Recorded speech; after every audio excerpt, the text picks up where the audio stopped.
ஒவ்வொரு வார்த்தையும் அவர் கவிஞரார்கள் அதுக்காக ரெண்டு ரெண்டு தடவையா பதிவு பண்றது.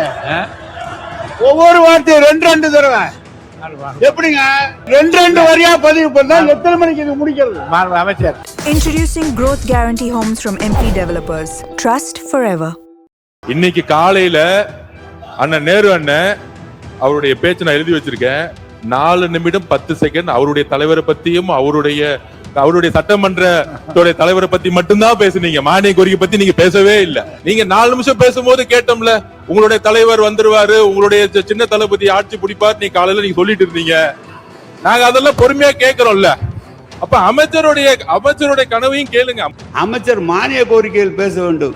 மானிய கோரிக்கையை சிறிதாகி விட்டு கட்சியை பத்தி பேசிக்கிட்டே இருந்தா எவ்வளவு நேரம் கேட்டுக்கிட்டு இருக்கிறது? அதான் கேட்கிறேன்.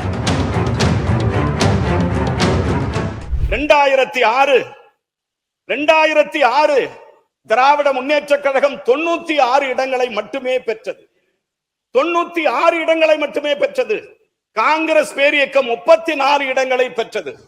அண்ணா திராவிட முன்னேற்ற கழகம் மைனாரிட்டி சர்க்கார் என்ற திராவிட முன்னேற்ற கழகத்தை விமர்சனம் செய்த காலம் அது. ஆனால் திராவிட முன்னேற்ற கழகத்திற்கு தோள் கொடுத்து நின்றவர்கள் காங்கிரஸ் பேரியக்கம் என்பதை யாரும் மறந்துவிட மாட்டோம். ஆனால் அப்பொழுது கேட்டமா கூட்டணியில் மந்திரி சபை என்று கேட்டமா? கிடைக்கவில்லை, கிடைக்கவில்லை, கிடைக்கவில்லை. மாறாக தலைவரே, மாறாக மாண்புமிகு பேரவைத் தலைவர் அவர்களே, நன்றி. வாங்க வாங்க. மாண்புமிகு பேரவைத் தலைவர் அவர்களே, 59 ஆண்டுகள் கழித்து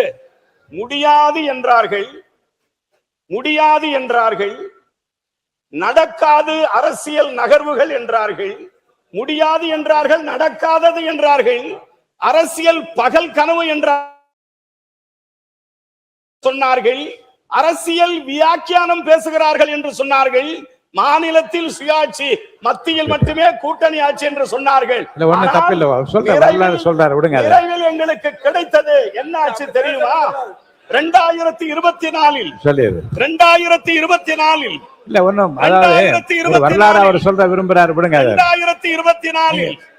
2024 விக்கிரவாண்டி மாநாட்டில் 2024 விக்கிரவாண்டி மாநாட்டில் தளபதி விஜய் அவர்கள் அறிவித்தார்கள், சபை உங்களுக்கு வாய்ப்பு கிடைக்கும் என்று அறிவித்தார்கள்.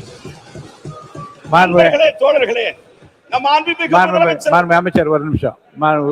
நேரு அவர்கள் உட்காருங்க.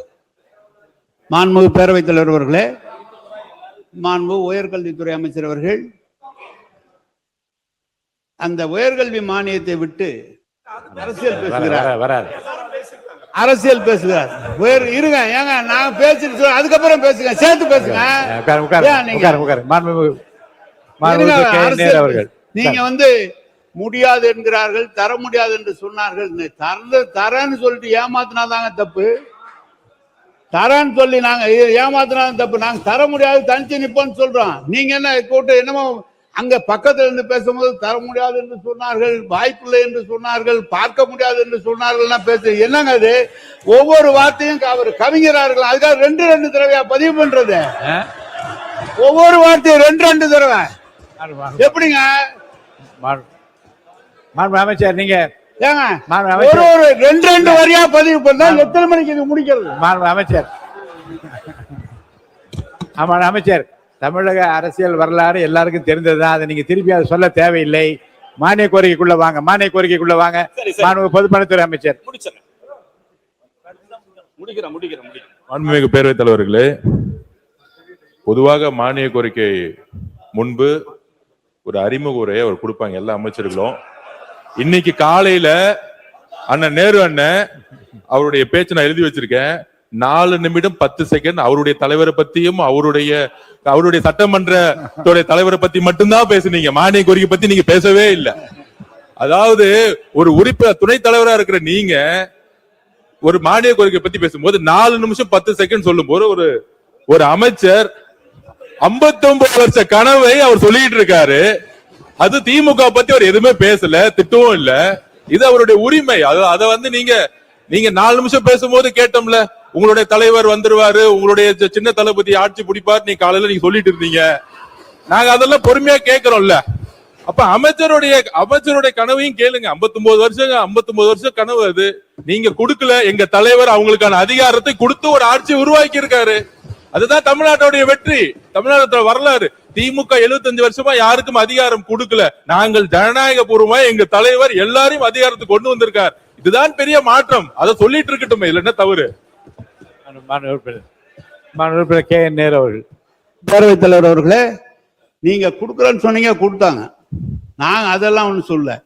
நான் எதிர்கட்சியில துணைத் தலைவர். நான் பேசுவது வேறு. நான் இலாக்காவை பற்றி, இலாக்காவை உருவானதை பற்றி நான் பேசுகிறேன். அமைச்சர் மானிய கோரிக்கையில் பேச வேண்டும்.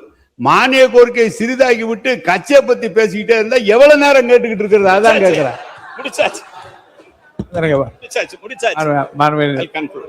Introducing Growth Guarantee Homes from MP Developers. Trust forever.